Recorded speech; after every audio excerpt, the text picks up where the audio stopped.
like to welcome to our virtual lectern Heather Bruce to do the Vice President's Education's role. Heather, welcome to the lectern this morning, and I'll let you take over now with your speech for the Vice President Education's role. Thank you, Judith. Thank you. It's my pleasure today to come together with you all to talk about what has been my Toastmaster journey. And it started with me making a promise. First of all, I walked down the hallway at my work and said to a colleague, "Can I come to your meeting tonight?" And he said, "Of course." I went to that meeting, and the very next meeting, I was sounding out a promise. Now, for me, when you make a Toastmaster promise, you are doing a commitment to the club, but a personal commitment to yourself to take a journey and commit to that club as a whole, but to commit with why you even walked in the door in the first place. So let me go back a little bit. I did go to see Alan and ask him, could I come to the club? Because I wanted to learn more about leadership. And it was leadership that I needed to develop those skills in. Of course, you can't learn leadership if you're not learning about communication and how to communicate well at the same time. So communication and leadership came hand in hand for me. The very third meeting I attended, I became a speech crafter. I was a member of the audience, there was 20 other people in the room, and we, for the next number of weeks, attended a speechcraft course. And that was my learning. It was really concrete learning for me. Within 6 months, I had taken on the coordinating role of a speechcraft course, and I had 15 people in my team. So this is what my immediate learning start. And at that point, I stopped. I didn't know what to do. What was I going to commit to next? And the only thing I realized I had to do was to go back to my promise, reread it, take a look at it, and see what I hadn't started to achieve. And it was line 6. Who knows what line 6 is? It is about taking on a club officer role if asked to do so. Well, guess what? This little chick said, I'm not going to wait to be asked. I'm going to investigate myself. And that's what I did. I started to investigate what role might be available in the coming year.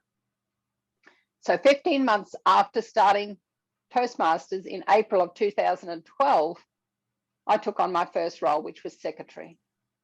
And I started to move, that was treasurer.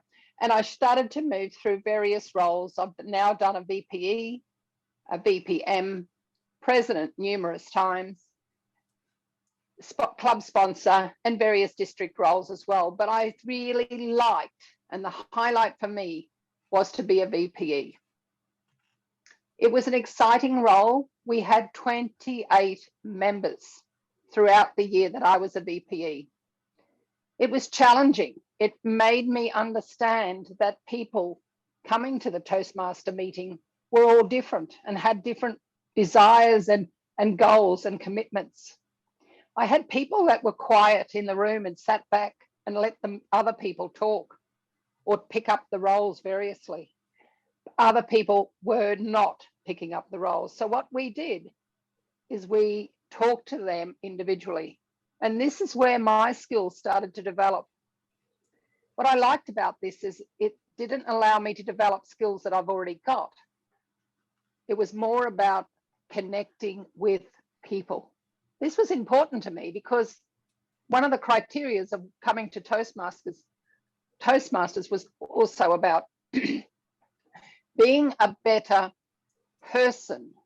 So talking to people, understanding what their commitment was, and also motivating them. So there'd been a Toastmaster in the club who joined Toastmasters in 1982. He had only done a CC against his name, but he'd been doing various roles over that time. And one of my biggest achievements I felt that I got some real reward personally from is we kept meeting in the library.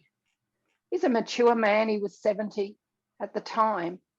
And we ticked and flicked all his evaluations and had a look at what he'd been achieving and applied them to his goals. I felt that was something where I enjoyed seeing his enthusiasm, encouraging him and motivating him. So this was an enjoyable journey that I was already on with VPE role. But the one thing I also enjoyed about this particular role, it was about scheduling really exciting meetings. Now, as you can imagine, 28 people in a club up in North Queensland is not an easy ask, and keeping them all motivated. On an occasion, we broke into 2 separate rooms and had 2 separate speechathons. We kept a variety of meetings going, a backwards meeting. We had a wedding meeting, and we had to keep having events and celebrations that kept all the members engaged. During the time that I was VPE, for me personally, it contributed to my learning, my growth as a Toastmaster. And it was when I realized that I was even writing a different email at work, because I was almost being careful with my words, very similar to an evaluation to motivate people. So I'd make sure that my learning from Toastmasters was also transitioning back to being at work.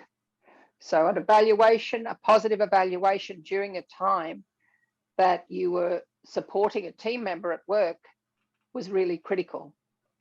At work, I started out as a Toastmaster in 2012, and I had 12 people in my team.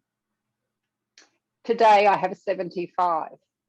I have 6 direct reports, and they now I'm really feel that initial stage of wanting to be a VPE and scheduling, programming, supporting, and motivating team members is really coming to tuition. It's coming to the forefront, and it makes that promise that I made to be a club officer really critical. One of the other exciting times as in my area Vice President of Education role was in 2015, District 69 awarded my club a Golden Club Award. And that was really a highlight that I personally took this small element for. Now, no club alone or no member alone gets that award. It's the club. Members were achieving goals. It was an exciting club. We were converting our guests very quickly to members. And so therefore, it was every club officer doing their individual role. Of course, we were supported in our roles with a really good president at that time. And he stood proudly and accepted that recognition from District 69 as a Golden Club Award. So for when I think back on that journey as VPE, I know I'm hoping this year I'm going to have the opportunity to put my hand up again and say, I'm ready to do that role again. Because for me, it was the starting point to finalize my leadership journey. It allowed me to develop skills as being a better person, to think about what members needed, not what I was looking for, but what did members need? So I can marry that at work. What do my work colleagues need? So each time I've done with my Vice President of Education criteria and reflected on what I learned, it was definitely for me becoming a better person. Now let's reflect back on a Toastmasters promise. For me, that Toastmaster promise certainly summed up why I should stay a Toastmaster. It gave me an element of what I thought was a confirmation of my commitment. Now, Anthony Hitt said, keep every promise you make, but only keep the promises that you can keep. I feel I was able to keep my Toastmaster promise, but what it did for me, it allowed me to tick the box on why I walked through the door in the first place. Have you kept your promise? Thank you. Thank you, Heather. What a lovely speech. It's one of my favourite jobs, and I believe it's one of Deb's favourite jobs too, the Vice President Education.